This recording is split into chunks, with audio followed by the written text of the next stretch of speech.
来继续是天气的状况。今仔日东北季风较强，北部东半部反较凉冷，低温20度。到拜三，东北季风就会减弱，不过日夜温差会真大。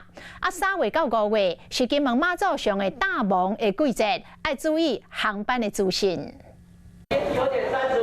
人客真着急，伫咧候机室等机场的跑道是一片蒙雾。3月到5月，金门马祖拢到大忙，因为这段时间温度渐渐回升。伫咧好天的暗时，地面辐射小气尾线真紧来降温。伫咧空气冷到一个程度了后，就会结霜，产生辐射的蒙雾。今年拄着烧落的冬天，金门为正月到4月就有29天大忙，马祖的5月嘛有3天大忙，严重影响离岛的交通。比较暖湿的空气从海峡这边比较偏南风上来之后，在金马地区就比较容易可能会有一些混合的作用，然后或者是一些辐射冷却的作用加在一起，那就可能会形成一些雾的状况。虽然5月已经接近热天，不过北部东半部嘛是有可能出现10几度的气温。今仔日东北季风增强，北部的高温剩25度，一直到拜三，东北季风减弱，高温小可回升。拜四阁有第2波的东北季风增强，高温降落，拜5阁回升。不过要注意，拜三、拜四受到辐射冷的影响，温度可能会降到20度以下。